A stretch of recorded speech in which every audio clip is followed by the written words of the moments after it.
How to win a solo tournament step by step. In this video, I'll be laying out exactly how to play every single part of the game to win a solo tournament. We'll be going over where you want to be at every single zone in a game, when you should be taking fights, how to play certain format tournaments, how to time out your games correctly, and more. This is mainly going to be centered around solo cash cups, but if you're playing a hype cup, this should help you out as well. Just an FYI, this is going to be a lot of information, so I actually made a note sheet that's down in the description. It'll be a bunch of stuff from the video and you can use it as a checklist going into your next tournament. Before we hop into it, please consider using code JivanTV in the Fortnite item shop, or at least make sure you're using somebody's code because it helps us out a ton. Timestamps are down below. First thing we're going to be doing is talking about step by step how to play a normal cash cup game where you're playing for endgame, playing for that dub. So let's start off with the early game. So obviously getting a good drop at your drop spot is crucial. So here's a few things you can do. 1. You can hire somebody to build you a drop map. A drop map basically tells you exactly where to pull out your glider no matter where the bus path is. So it'll get you the best drop every single time at your drop spot. Search drop map maker on Twitter and you'll find a bunch of people that make drop maps. Another good thing you can do is go to this website called landingtutorial.com. Ken Beans recommended this to me, and you just plug in the bus path and then choose where you want to land and it'll give you the best drop for that bus path. Do that at the start of every single game while you're dropping. And then the last thing that you can do is something that I vouch heavily. Pick one side of the map that you know really well and find a bunch of different loot paths on that side of the map. Instead of aiming for one loot path, aim in between all of them and then land at the place that's uncontested. This will ensure survival off spawn every single game. So now, once you actually land off spawn, obviously first thing is you should try to get some weapons and shield so that you can fight off spawn if somebody's contesting you. Farm wood and brick while getting ammo and weapons. Even if you're uncontested, you need to be looting as fast as possible. Get as much ammo as you can, hit all the ammo boxes around you, and then as soon as you get all that stuff, rotate to the place where you farm metal immediately once you're done. Metal farming this season is especially sketchy because it takes so dang long. So getting to your metal spot early on is crucial, that way you don't get pushed. The last step to off spawn is you always need to get a car for the mid game. So get a car, fill it up with gas, maybe throw some tires on there, and then you're set to go. If you can get a Spidey off spawn as well, that is huge. I literally tried to get a Spidey every single game that I could this past week. If you don't get a Spidey in the late game, it honestly puts you in such a weird spot. So try to get a Spidey, but do not use it at all unless you need to until late game. Use cars for all the mid game rotates.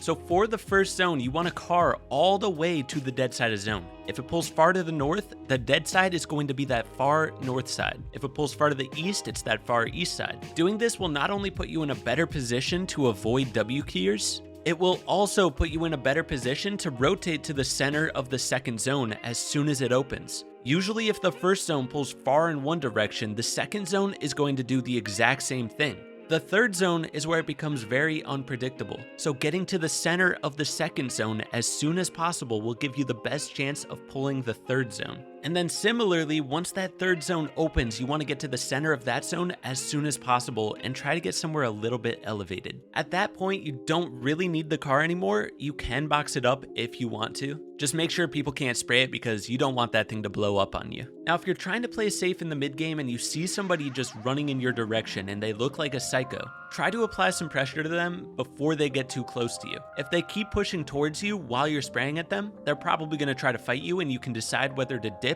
or fight. But if you just try to stay invisible and let them run up towards your base, you're not going to be able to run away once they get there. So it's better to take some shots at them sooner so that you can tell whether or not they're a W keyer or they're just trying to rotate to zone. You know what I mean? All in all, if you get in a fight, you just got to accept it, play confidently, and just clap their cheeks. Every single fight is different, so I can't really tell you how exactly to win the fights in the mid game. If you guys struggle with fighting, I do have lots of tutorials on my channel. Now, the last thing to note about mid game is if you're in an absolute stacked lobby, which is really rare in solo tournaments because there's not that big of prize pools at the moment. But if you find yourself in a super stacked lobby where you need storm search, get to somewhere where you have good elevation and good sight lines on a lot of the map. That way you have viewpoints on people that are rotating and can get some AR tags. All right, let's move into the most complicated part of the game, which is endgame. By getting to the center of that third zone guarantees that you'll at least be in a part of the fourth zone. So that sets you up in a really nice position to start out the endgame. For the fifth zone rotate,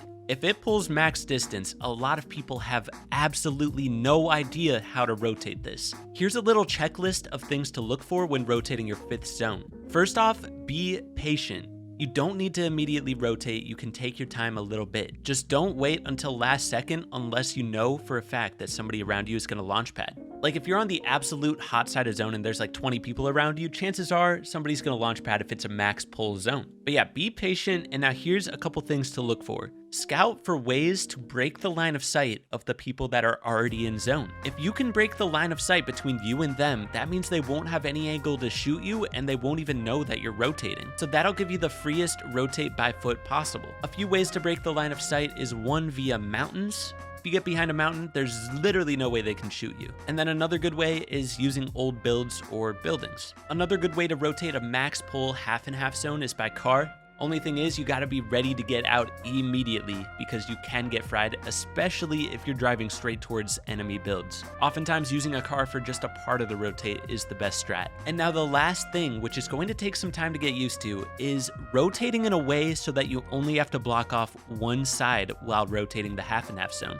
If you see a dead side of zone where there's like no players, a lot of times you'll be able to rotate that way and just build a line of wood walls to your side. Obviously, make sure you block off your back if there's people back there, but this can be a way to get into zone safely.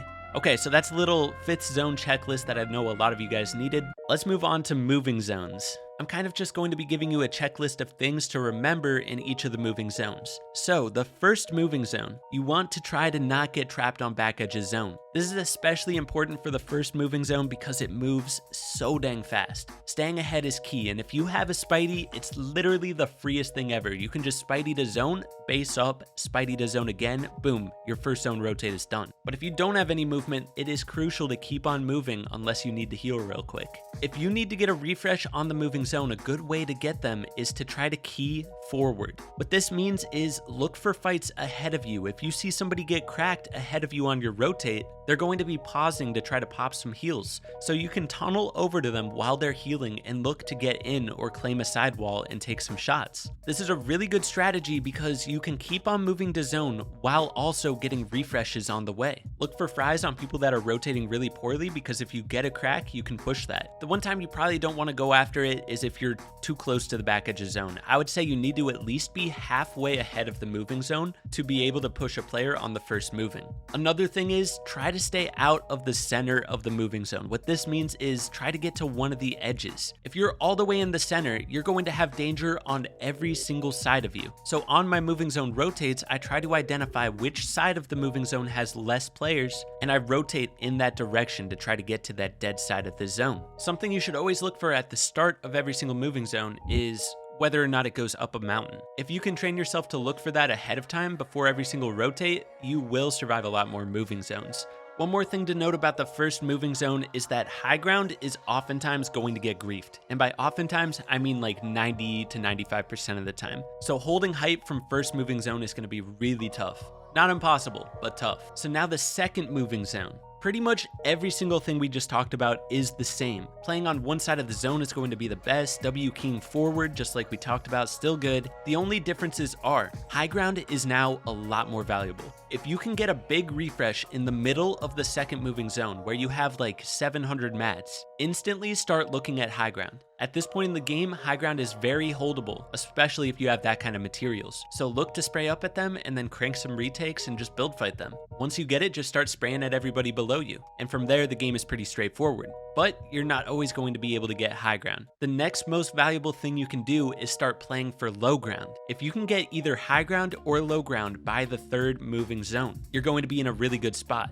If you're claiming low ground, you want to be all the way on the front side of the low ground layer. You want to try to cut off the other low ground players so that you have it claimed on the absolute front side. Dropping all the way down to low ground is probably going to be best done at either the very end of the second moving zone or the start of the third moving zone. But something that Destiny Jesus said in one of his videos, was always be playing for a lair in the second moving zone. You want to either be playing for high ground or for low ground, and this is the reason why. At the very end of the game, when it's a really tight zone and there's still like 10 players alive, if you're in the mid ground lair, you're going to be in the absolute worst position because danger is on all sides of you. At the very end of the game, low ground is going to be spraying up and high ground is going to be spraying down, and you're going to be in the middle of that fire. So basically, just in the second and third moving zones, you want to be working for high ground or working for low ground. There's two more important things to note about endgame. If at any point you run out of mats, you should start ratting out on the back edge of zone. Either break into somebody's full tarp and rat out in their tarp, or drop down to low ground and try to play on the back edge of zone using builds as cover. Be really patient, try to play peaks with old builds, and you might just be able to find a refresh. If you get a refresh, try to get out of that low ground backside of zone because that is a really bad position to be unless if you have no mats. Players back there are always going to be looking to jump somebody, so try to get away from that if you get a big enough refresh. And now last thing is if you run out of hard mats, you need to start looking to go down layers immediately. High ground is always going to spray at the person building in wood before anybody else because that's going to be the freest kill. And players around you are going to be looking to jump on the player with no hard mats because it's a lot easier to spray through wood than brick or metal. So yeah, once you get wood, start looking to get to a lower layer and almost start ratting out low key. Get on the offensive, look for an attack, and try to get some hard mats back. Okay, so that's how to play a typical Cash Cup game. I know that was a lot. I wanted to make this as straightforward as possible for you guys. Next up on the list, we're going to quickly go over the differences between that normal Cash Cup playstyle and a key playstyle. When I say key, I mean a really aggressive playstyle. This is mainly for open tournaments. You don't really need to key in a Cash Cup. I'll explain when you should actually be using each of these playstyles in a bit, but let's talk about these differences. So early game, when you're W keying, you don't necessarily need to land at a hot location like Tilted Towers. You can land at your typical drop spot where you're super comfortable. That'll give you a better chance of getting good loot off spawn and then pushing people in the mid game. But if you do land somewhere like Tilted Towers, it is going to lead to a bigger key game, just a lot riskier of one. You don't need to waste your time farming metal in the early game, just get wood and brick and you'll be chilling to fight. So in your W key game, you're going to find the most action at the center of the map. So that'll give you the best chance for getting a super high kill game, fighting at the center. But if you W key the dead side of the zone, remember earlier when we talked about if the zone pulls far to the north direction, that top north side is going to be the dead side of the map. If you W key over there, you're still going to find fights and it's going to be a lot safer.